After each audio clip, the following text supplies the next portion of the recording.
भाई जो गुरु बचन पे डट गे, कट गे फंद 84। सतगुरु भक्ति मुक्ति के दानी, सतगुरु बिना न छूटे खानी। भाई जब सतगुरु ही आपको भक्ति देगा और भक्ति देकर आपकी मुक्ति करवाएगा, तो भाई फिर इसका क्या करें? इनको क्यों पूजे? फिर इनका हमारे जीवन में क्या महत्व है? जब सतगुरु ही भक्ति देगा और भक्ति से मुक्ति मिलेगी, और सतगुरु बिना न छूटे खानी, 84 लाख योनियों की खानी सतगुरु के बिना नहीं छूट सकती, तो इनका फिर भक्ति मार्ग में क्या रोल है? कोई रोल नहीं है। इस फोटो को, कबीर जी की समझे जाने वाली हाथ से बनाई हुई काल्पनिक फोटो को, क्योंकि ये तो कबीर जी की ओरिजिनल फोटो भी नहीं है। 650 साल पहले ना मोबाइल था, ना कैमरा था, ना कोई फोटो खींचने का साधन था। केवल लोग हाथ से चित्र बनाया करते थे, काले पीले। आगे चलकर प्रिंटिंग मशीन आ गई, लोगों ने इनमें रंग भर दिए और हमारे सामने पेश कर दिया कि ये है कबीरदास, ये है कबीरदास। बड़ा भैया तो क्या भैया, जैसे पेड़ खजूर और पंछी को छाया नहीं, फल लागे अति दूर, ये है कबीरदास। तो भाई इस नकली फोटो का तो सतगुरु रामपाल जी परमेश्वर जी ने केवल सहारा लिया है हमें सत्संग समझाने के लिए, क्योंकि सन 1994 से सतगुरु रामपाल जी सत्संग करने शुरू किए इन्होंने। और उस समय अगर ये कह देते कि मैं हूं वो कबीर जो 650 साल पहले काशी के बनारस में धानक रूप में आया था, तो भाई उस समय इनके सत्संग कोई भी नहीं सुनता, कोई भी इनकी बात को नहीं सुनता कि घमंडी है, अहंकारी है, अपने आप को जो है भगवान कहता है, अपने आप को ये कबीर कहता है। इसलिए गुरुजी ने अपने आप को छुपाया, उस कबीर का दास बताया, उस कबीर का भेजा हुआ बताया, और कबीर इस कागज की फोटो को बताया, ताकि हम कम से कम इनके सत्संग सुन लें, इनके प्रवचन सुन लें, और साल 10 साल 20 साल कम से कम कभी तो हमारी समझ में आएगी कि हमारे गुरुजी कौन है और इस फोटो का सहारा उन्होंने क्यों लिया। वाणी सतगुरु भक्ति मुक्ति के दानी, सतगुरु बिना न छूटे खानी। सरलार्थ है, सतगुरु भक्ति कराकर मुक्ति प्रदान करते हैं, वे भक्ति तथा मुक्ति के दाता हैं।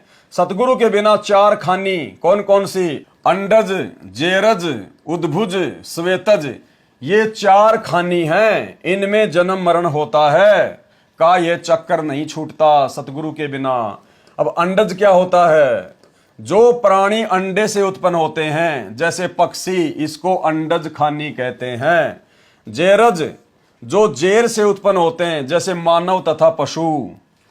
3 नंबर उद्भुज, जो स्वयं उत्पन्न होते हैं, जैसे गेहूं में सरसी, ढोरा तथा किसी पदार्थ के खट्टा होने पर उसमें कीड़े उत्पन्न हो जाना, यानी जो अपने आप ही उत्पन्न हो जाते हैं, वो उद्भज खानी है।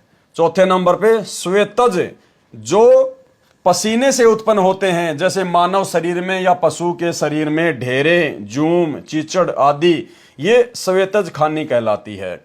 इस प्रकार 4 खानी से जीव उत्पन्न होते हैं, जो कुल 84 लाख प्रकार की योनि अर्थात शरीर का जीव धारण करते हैं और जन्मते मरते हैं। ये 4 खानी का संकट सतगुरु बिना नहीं मिट सकता, समाप्त नहीं हो सकता। और भाइयों और बहनों, कुछ चीजें होती हैं जो हमारे को भूलनी नहीं चाहिए, इसलिए परमात्मा ने हमारे को आदेश भी दिया हुआ है, हर सत्संग में बोलते रहते हैं। एक शब्द है परमात्मा का कि मन तू बसरे सुख के सागर, शब्द सिंधु रत्नागर। उसमें परमात्मा बहुत सारी वाणियां बोलते हैं कि हम क्या क्या बन लिए, कैसे कैसे हमारे जन्म हो लिए। कोटि जन्म तू राजा की न्या, मिटी न मन की आशा, भिक्षुक होकर दर दर घूम्या, मिल्या न निर्गुण रासा। इंद्र कुबेर ईश की पदवी, ब्रह्मा वरुण धर्मराया, और विष्णु लोक के पुर को जाके तू फिर भी वापस आया। बहुत सारी बातें परमात्मा इस शब्द में हमारे को बताते हैं। भाई और बहनों, हम जीवों की आदत है, परमात्मा ने सत्संग में बताया कि हम जीव जब ये मनुष्य शरीर धारण करते हैं, जब सौभाग्य से हमारे को ये मनुष्य शरीर प्राप्त होता है, और मनुष्य शरीर में जब थोड़ा बहुत सुख प्राप्त हो जाता है, तो हम जन्म जन्मांतरों के, युगों युगांतरों के उन सब दुखों को, संकटों को, परेशानियों को भूल जाते हैं। ये काल का भयंकर षड्यंत्र है।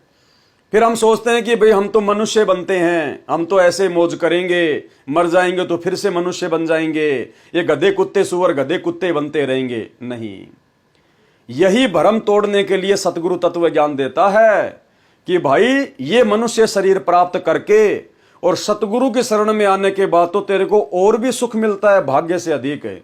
इसलिए तू अपने पिछले दुखों को याद रखना कि कोटि जन्म तू राजा कीन्या, मिटी न मन की आशा। कोटि जन्म तू राजा कीन्या, यानी यहां पर प्रत्येक आत्मा, प्रत्येक मनुष्य शरीरधारी, उसको परमात्मा कह रहे हैं कि भैया करोड़ों जन्म तो तेरे राजा के हो चुके हैं।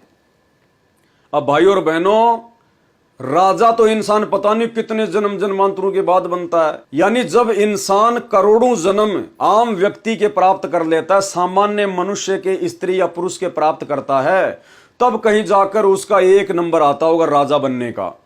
और परमात्मा कहते हैं कि तू तो करोड़ों बार तो राजा बन चुका है। अगर करोड़ों बार हम राजा बन चुके हैं और एक राजा बनने का नंबर यदि करोड़ों मानव जन्म प्राप्त करने के बाद मिलता है, तो पहली बात तो हमारे मनुष्य के कितने जन्म हो चुके होंगे। और भाई एक मनुष्य जन्म मिलता है 84 लाख योनियां भोगने के बाद। तो भाई और बहनों सोचो हम कितनी बार गधे, कुत्ते, सुअर, कीट पतंग, मक्खी, मच्छर, जू, ढेरे, चीचड़ क्या क्या बन चुके हैं, कैसे कैसे महाकष्ट इस काल लोक में हम उठा चुके हैं। तो गुरुजी कहते हैं कि यह तत्व ज्ञान लेने का फायदा उसी समय है। इस तत्व ज्ञान से तुम आनंदित मत हो जाना। इस तत्व ज्ञान को आधार बनाकर अपनी आत्मा को जागृत रखना कि बेटा ये थोड़ा बहुत जो सुख तुझे मिला है ना आज मनुष्य जन्म प्राप्त करके, ये तेरे सतगुरु की देन है। नहीं तो इस मनुष्य जीवन में भी ये काल तेरी वो दुर्गति करता, कहीं एक्सीडेंट करके तेरा हाथ काटता, तेरा पैर काटता, या तेरी आंख फूटती, घर में खाट पे पड़ा रहता, या फिर हॉस्पिटल में पड़ा रहता। तेरे घर वाले भी दुखी, तू भी दुखी, और तेरे मरने की कामना करते कि भगवान इसको उठा ले। अब तुझे सतगुरु मिल गया, तुझे भाग्य से अधिक दे दिया, तेरी संकटों को, तेरी परेशानियों को तेरे परमात्मा ने काट दिया। कहते हैं गुप्त रूप में सब काम सार दे, जो भी विपदा आन पड़े। ये सतगुरु इतने दयालु हैं। सतगुरु दाता दीन दयालम, यंग किंकर के तोरे जालम। ये इतने दयालु हैं, अपने भगत का इतना सा भी दुख नहीं देख सकते। भाई और बहनों, आप और हमारे ऊपर इतने संकट हैं, इतने संकट हैं, लेकिन ये सतगुरुदेव हमारे को महसूस भी नहीं होने देते। गुप्त रूप में उन संकटों का नाश कर देते हैं, हमें तो महसूस भी नहीं होने देते।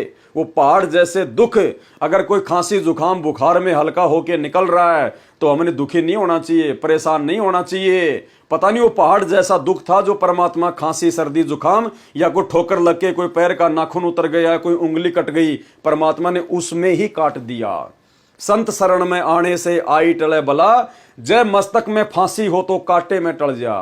तो भाई और बहनों, इस भक्ति मार्ग पर आने के बाद एक तो हम सभी भगत भाई बहनों ने, देखो मैं कोई आदेश नहीं दे रहा, ना मैं आदेश देने का अधिकारी हूं, लेकिन ये समझाना पड़ रहा है कि सतगुरु की शरण में आने के बाद हम सब ने, जो हमने इस काल के षड्यंत्र में फंसकर गधे, कुत्ते, सुअर, कीट पतंग, मक्खी, मच्छर, छिपकली, न जाने कितने जीवन हमने भोगे हैं, कष्ट उठाए हैं, वो भी हमने याद रखने चाहिए कि अगर ये सतगुरु मिलने के बाद, ऐसे दीन दयाल परमात्मा मिलने के बाद, ऐसी भक्ति मिलने के बाद, अब यदि हमने इनकी मर्यादा तोड़ दी, इनके वचन को तोड़ दिया, और यदि हमने इनके दिल को जरा भी ठेस पहुंचाई, और गुरु के दिल को ठेस उस समय पहुंचेगी जब आप गुरु के द्वारा बताई गई भक्ति और मर्यादाओं का सही से पालन नहीं करते हो।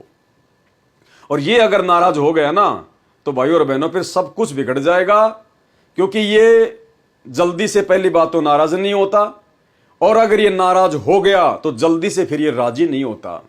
इसको राजी करने में फिर कल्प युग बीत जाएंगे। परमात्मा कहते हैं इन बातां के पाइए कर सतगुरु नजर निहाल, और राजी कर सतगुरु रूठे नू। ये जल्दी से राजी नहीं होता, आप सबको पता है कैसे नहीं होता।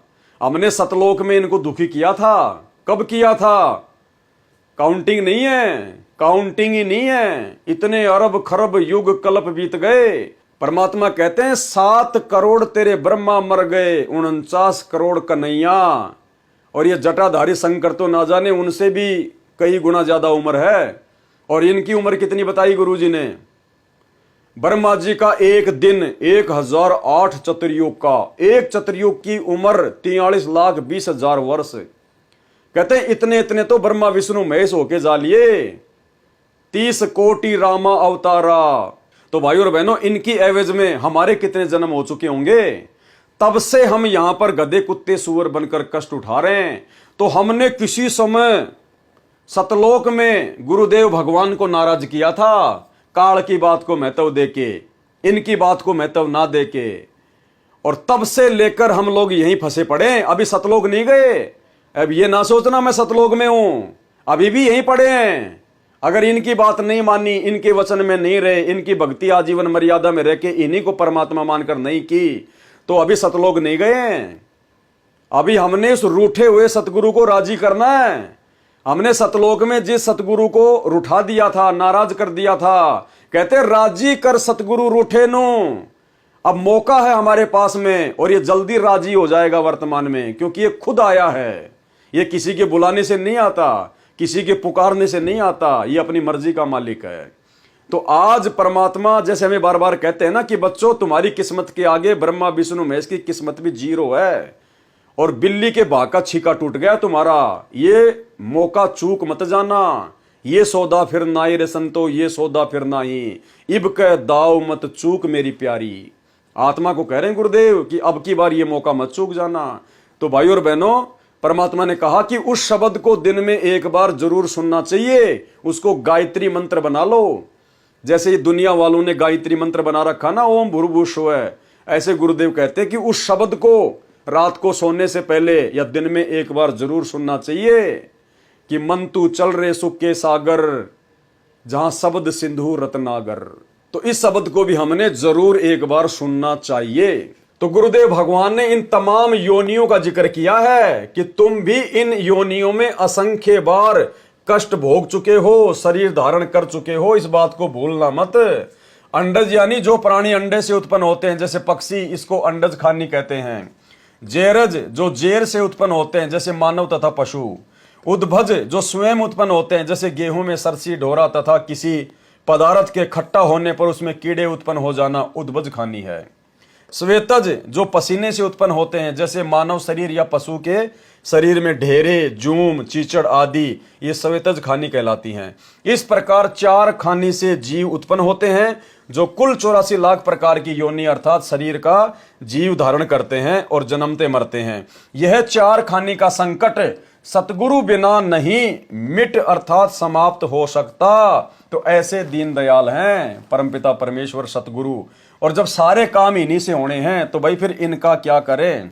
भाई जो गुरु बचन पे डट गए, कट गए फंद 84 के, कट गए फंद 84 के, कट गए फंद 84 के।